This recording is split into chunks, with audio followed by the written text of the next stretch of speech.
Matej Sloboda, hudobný skladateľ, umelecký vedúci ansamblu Spektrum.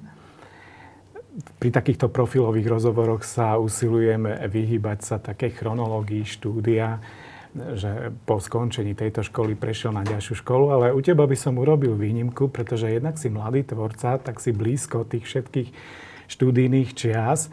Zároveň povedal by som, že si študijný typ, pretože vždy, keď sa stretneme, tak mi povieš, že bol som na takom workshopu a to som si doštudoval a tak ďalej. A jednak aj preto, že tvoja študijná cesta bola naozaj veľmi pestrá. Už len, keď budem menovať tie mesta a miesta, kde si doplňal štúdium po VŠMU, Viedeň, Grác, Brno, Berlín. Tak ako je to s tebou? Si už doštudovaný skladateľ? Je tento etablovaný hudobný skladateľ už doštudovaný, alebo si večný študent? Ja osobne si myslím, že v tomto odbore si človek nemôže povedať, že už je doštudovaný. Nech aj nie je na akejkoľvek škole alebo pod nejakého iného vedením, ale vlastne stále sa chceme vzdelávať, lebo asi ak by sme zostali na tom nejakom jednom, alebo v tom penze informácií, ktoré máme, ktoré sme získali v 25-ke a tam zamrzli, tak asi by sme sa ďalej nedostali. Alebo teda aspoň ja to tak cítim, že nemám pocit, že by som bol už nejako ukončený alebo niečo také. A myslím si, že ani nikdy nebudem, lebo toho tých krásnych vecí a krásnych tém, ktoré sú, a nielen v hudbe, ale aj všeobecne v umení a vo svete, v živote je toľko, že vlastne ako je jeden život na obsiahnutie všetkých tých vedomostí nestačí. Takže odpoveď je, že večný študent. Asi hej. A neberiem to ako pejoratívne. A keby sme išli predsa len po tých jednotlivých miestach, ako vyzeralo tvoje uvažovanie v priebehu štúdia na VŠMU alebo po ňom, že kam sa vydať do sveta? Ono to vždycky... Ja som taký človek, že mám nejaké vízie alebo nejaké plány, ale tie plány sú väčšinou vágne a všetko to, čo som, myslím si, že zažil, skôr vzýšlo z nejakej takej spontánnosti daného momentu, že keď som prišiel na VŠMU do triedy Ivana Bufu, tak až tak úplne akože vedel som, že určite chcem ísť v priebehu štúdia na nejaký Erasmus alebo niečo, ale netušil som, že pôjdem už v 2. ročníku napríklad. A bolo to vlastne na základe odporúčaní pána profesora, ale ako sme sa spoznali za ten, prvý mesiac alebo mesiac a pol, tak som si uvedomil, že vlastne škola, kde študoval on, je nesmierne zaujímavá a on bol vlastne taký ten kicker. On bol ten, že choďte a nasávajte informácie inde, lebo tak... Takže to bola tá Viedeň? To bola tá Viedeň, to bol vlastne Erasmus už v 2. ročníku, v letnom semestri, tam som bol u Detleva Miller-Siemensa. Tam som sa zoznámil aj s Konstantínom Ilievským, s ktorým teraz už niekoľko rokov spolupracujeme umelecky. Potom som sa vrátil samozrejme na VŠMU a na mástra som šiel do Grácu a simultáne bol na VŠMU. Tam som bol s Beatom Furerom a ďalšími rôznymi, ako Georg Friedrich Haas, ten nás učil seminár a rôzne počúvania súčasnej hudbe a tak. No a potom... Brno bolo doktorantské štúdium. Brno s Ivom Metkom a v rámci toho bolo UDK v Berlíne s Markom Sabatom a ďalšími. Napriek tomu, že toto máš za sebou, tak sa vraceme k tomu, že ešte nekončí. Ja si myslím, že akože toto sa neviem, že či je možné to ukončiť, keď, ako som povedal, je toľko zaujímavých vecí a toľko zaujímavých ľudí, s ktorými chceš stráviť nejaký čas, s ktorými chceš si vymieňať nejakým spôsobom tie vedomosti a už možno už aj za chvíľu možno aj rovnocenne, ale stále si vymieňať tie informácie.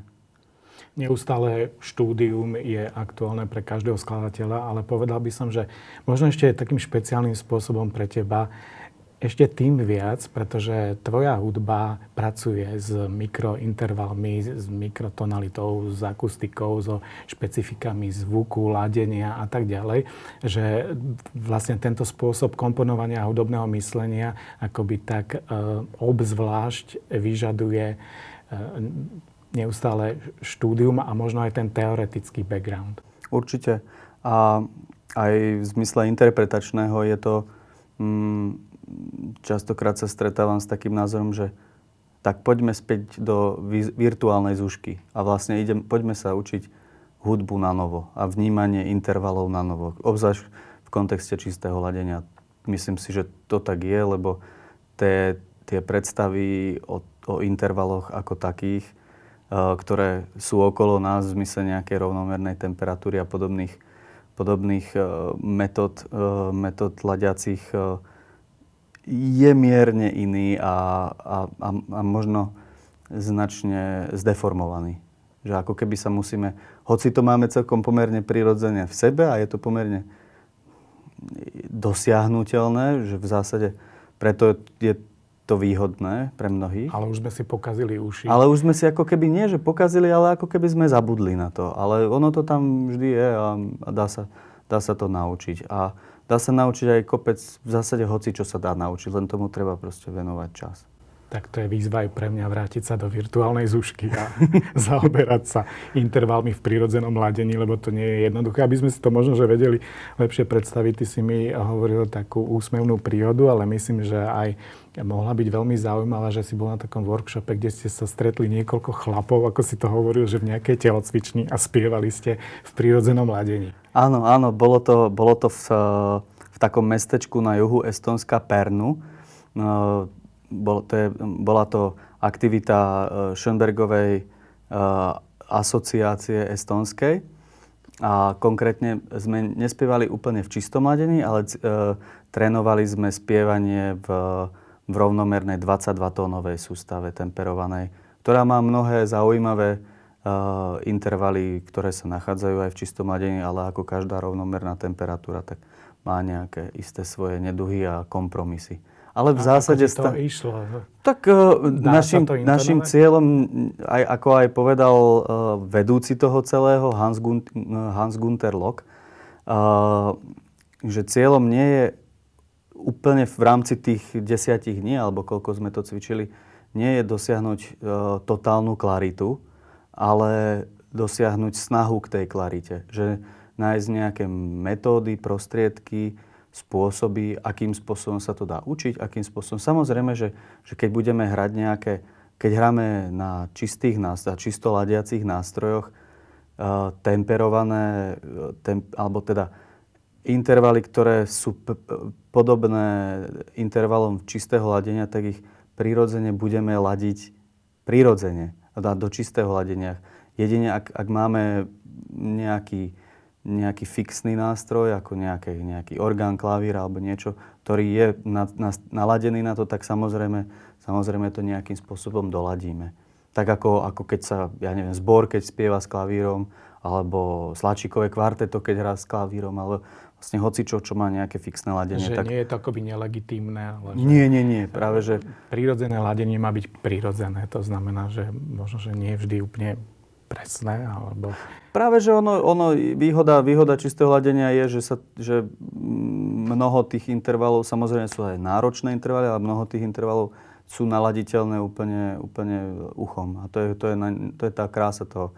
Ale prečo si oni zvolili to 22 EDO ako rovnomerne temperované ladenie je, že ono má niektoré vlastnosti, ktoré sa im páčia. Takto by som nechcel veľmi zachádzať do technikálií. To je zároveň aj oblasť, ktorá definuje špecifika a osobitosť tvojej hudobnej poetiky. Ako ste sa stretli, tí mikrointervaly a ako vznikala táto láska? Myslím si, že táto láska vznikala... Ono to častokrát vie vzniknúť aj úplne takouto zvláštnou náhodou, ako niekedy, ja napríklad som začal všeobecne komponovať, keď sa mi dostala do rúk nejaká kópia Sibelius softvéru 4, alebo ja neviem, nejaká archaická verzia a v jedno leto som nemal čo robiť, tak som si povedal, idem zaranžovať skladbu, ktorú som hral v kapele pre orchester. Hej, akože nemal som o tom vôbec poňatie. Ale mne to bolo jedno. Ja som v tom čase mi to bolo úplne, že ani som nezvažoval, že by som chcel byť skladateľ. No a napríklad takýto Sibelius, on má také rôzne, ťa vie naviesť, že má tam tie rôzne štvrtóny a žiaľ má natívne tam má primárne len štvrtóny. Ale už s tým sa začneš tak nejako oboznamovať. Aha, že existuje aj nejaký iný zvuk. A vždy mi bolo aj také zvláštne, aj keď som si spieval na klavíri, že ale veď ja si spievam niečo iné, ako to, že to neviem nájsť na tom klavíri. Ale veď ja to viem zaspievať. A potom samozrejme, že už počas štúdia sa do môjho života dostala hudba Gérarda Grizeho, ktorá je, myslím si, že taká veľmi, veľmi dvere otvárajúca, že neprináša tú mikrointervalitu takým trošku neprirodzeným spôsobom, ako to robí napríklad Hába. Že Hába je zaujímavý skladateľ, má veľmi zaujímavé koncepty, ale podľa môjho názoru je to skôr ako keby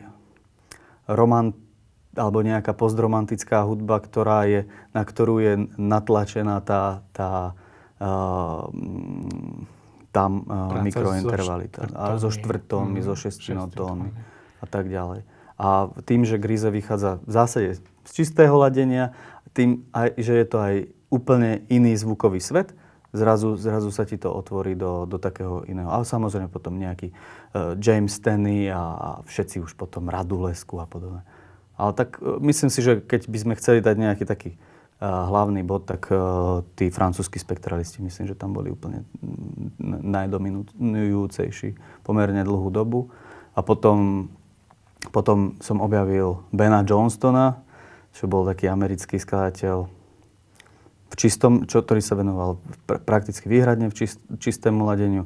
Samozrejme Harry Parch a už to potom ide, akože tam už to potom mená, ale sú to viacej akože také, už potom viacej do toho čistého ladenia idúce.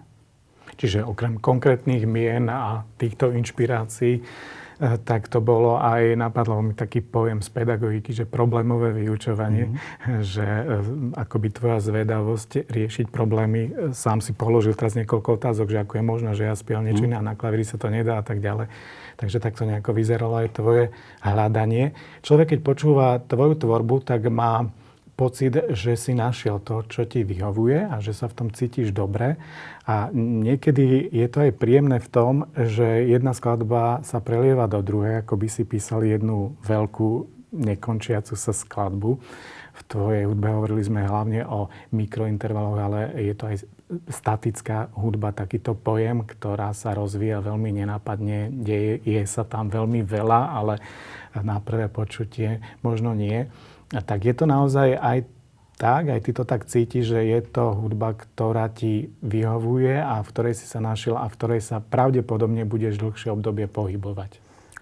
Je to jedna z hudieb určite, ktoré mi nesmierne vyhovujú, lebo inak by som tak nepísal. Ale že máš aj pocit, lebo niektorí skladatelia, že majú nejaký rukopis, ale majú v sebe aj taký stály nepokoj, akoby, že ich čaká nejaké, že chcem to ešte nejako inak. Určite. A u teba cítim zase taký pokoj, že zatiaľ je to to, čo mám uchopené. Samozrejme, keď píšeš ďalšiu skladbu, máš tam veľa vecí na riešení, hľadaní a originalita a tak ďalej, ale zároveň aj taká istota? Je pravda, že v niektorých aspektoch ten pocit opakovania, alebo ten princíp opakovania nejakej metódy, alebo napríklad, ak by sme sa bavili konkrétne o sérii skladieb, ktoré nemajú názov, tak tam je tá barlička, opora, ten konceptuálny základ toho diela a tých diel, že ich spoločným znakom všetkých tých partitúr, ktorých je aktuálne 7, je, že musia byť napísané na jednu konkrétnu stranu A4 papiera s 12 systémami, teda notovými osnovami. Napriek tomu, že trvajú povedzme Napriek tomu, že tá posledná minút, trvá hodinu. alebo hodinu. Že v zásade to, akým spôsobom si meriame jednotlivé dĺžky jednotlivých segmentov, je úplne jedno, že či to budem rozpisovať, alebo teda, není to samozrejme jedno, ale myslím si, že v tom, ako to vnímam ja, tak nepotrebujem úplne robiť až taký extrémny mikromanažment, lebo myslím si, že to neprináša tomu dielu nejaký až taký úplne aditívny zmysel a hlavne potom ťa môže ako keby odtiahnuť od pozornosti.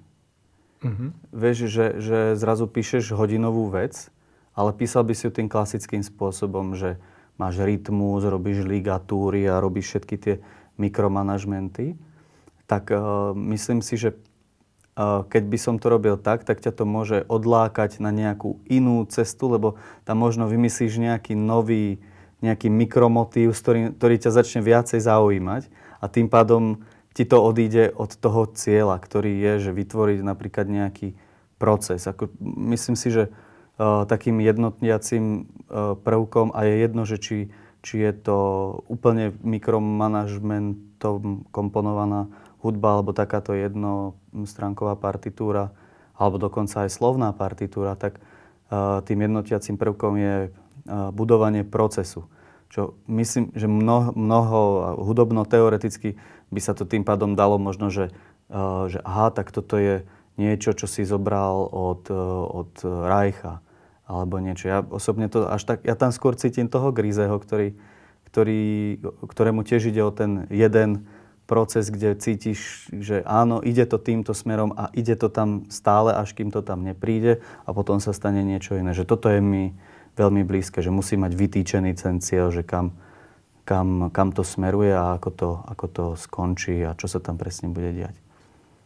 Aby som to možno ešte trošku zamotal, ale to už ideme naozaj veľmi hlboko, že znamená to, čo si aj povedal, alebo možno aj ja mám niekedy taký pocit pri počúvaní, že okrem toho, čo je tam obsiahnuté, tak je to zároveň aj krásne práve tým, ako sa to vyvíja, čo tam všetko je, tým procesom samotným a že to je možno skôr nejaký počin alebo nejaké gesto, ale nie v zmysle toho romantického, ale ako nejaká hudba v tom klasickom vnímaní, v ktorej ja hľadám prvky a vývoj, formu a tak ďalej. Ten vývoj tam je, forma tam je, aj keď je tam všetko, v zásade... ako aj v Chopinovi, by som povedal, ale na druhej strane, že je to pekné aj svojou štruktúrou, alebo logikou, alebo racionálnym plynutím. Určite. Aj keď je tam aj emócia.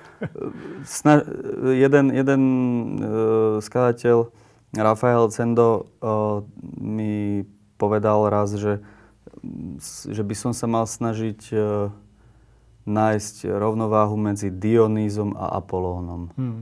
A že on cíti, že skôr som na tej viacej racionálnej stránke, ale ja osobne cítim, že tam je aj tá emocionálna stránka, lebo tá je tá, ktorá hovorí, ako tá hudba bude fungovať, teda znieť a ako ju budem vnímať. To, aké postupy, nejaké výpočty alebo niečo na to použijem, je úplne v zásade tá sekundárna vec, ktorá to len docieli, ale... Nie je to možno len tvoja taká dvojpolovosť, ale aj poslucháčska. Že poslucháč to tiež môže príjmať ako naozaj hudobnú alebo zvukovú farbu, by som povedal. Ale zároveň niekto vidí krásu v racionalite a v týchto veciach. Takže možno aj takto dvojako môžeme vnímať tvoju kompozíciu. Veľmi dôležitou súčasťou tvojho hudobného profilu je aj ensemble Spektrum, ktoré si založil a taktiež si umelecký vedúci. Sympatické je, že napriek tomu, že na Slovensku máme viacero ansámblov, ktoré sa venujú súčasnej hudbe, tak Spektrum je rozpoznateľné. Našla si tiež, podobne ako sme to hovorili o tvojej tvorbe, tiež takú svoju plochu a priestor, v ktorom sa cíti dobre a robí to dobre. Môžeme povedať to, čo je rozpoznateľné, typické, charakteristické pre ansámbl Spektrum a možno na základe čoho ho bezpečne rozpoznáme? No to povedz ty, ja neviem. A tak toto je dosť zákerné. No, ja viem. Je No to, povedz je ty to a ja ti ťažko, poviem, že je to podľa mňa ťažko hodnotiť, obzvlášť za tú cestu tých posledných 10 rokov sa odohralo vyše, už možno cez 130 skladieb rôznych. Treba povedať, že ste nedávno oslavili 10. výročie. Áno, tie skladby boli naozaj rôzne, ale má človek pocit takého jednotiaceho rozmýšľania aj v dramaturgii, aj v interpretácii. Ty to máš sám pre seba takto zadefinované, čo to je? Ja viem, kde ten ansambel má byť dramaturgicky. Myslím si, že jedna z vecí, ktorá ma baví robiť so spoluhráčmi, je stáť niekde v strede, a teraz nechcem použiť byť mostom medzi jedným a druhým, lebo to je v tejto v dnešnej dobe pomerne sprofanované, ale byť takým prienikom medzi tou európskou komponovanou alebo tou komponovanou súčasnou hudbou a možno aj takou otvorenejšou, voľnejšou, možno improvizovanou a trošku esteticky inak ponímajúcou hudbou. A čo s tým spektrom v názve? Spektralizmus tak, je... spektralizmus, myslím si, že ten tam má svoj... Pevné. Áno, určite. Ensemble Spektrum vznikol počas môjho druhého ročníka na vysokej škole, kedy jeden z tých snov bolo vážne hrávať Griseho, ktorý je pre mňa jedným z najväčších vzorov, čo sa nám za tých 10 rokov aj podarilo a snad sa nám to podarí aj niekedy v budúcnosti. A vlastne myslím si, že okrem toho spektralizmu ako takého je to slovo aj inkluzívne. Že ponúka otvorenú náruč. Že nepovieme teraz niekomu, kto píše vyslovene tonálnu hudbu, ale píše dobrú vyslovene tonálnu hudbu, že nie, my vás nezahráme, alebo my teba nezahráme, lebo nie si v tom našom skoupe estetiky napríklad. Práve naopak.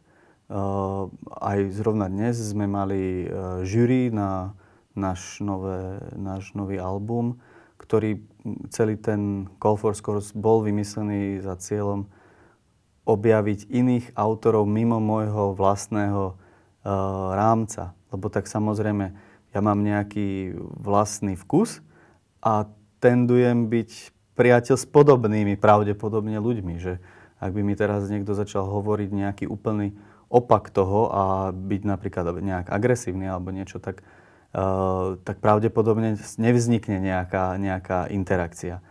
A tým pádom... Čiže popri tom, čím ste charakteristický a k čomu inklinuješ, tak pravidelne sa usiluješ prekročiť svoje hranice. Lebo viem, že mám vlastné limity. A že sa takto rozšíri to spektrum, ako to máte v názve. Presne. A ako myslím si, že ten Call mal svoj zásah, lebo poslalo nám 117 skladateľov z celého sveta, z ktorých sme museli vybrať 6. A bolo tam vážne kadečo.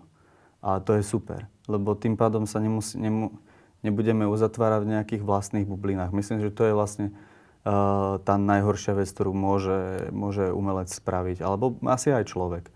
A nemyslím teraz len nejakej lokálnej, že v bratislavskej bubline alebo v slovenskej bubline, ale aj v európskej bubline.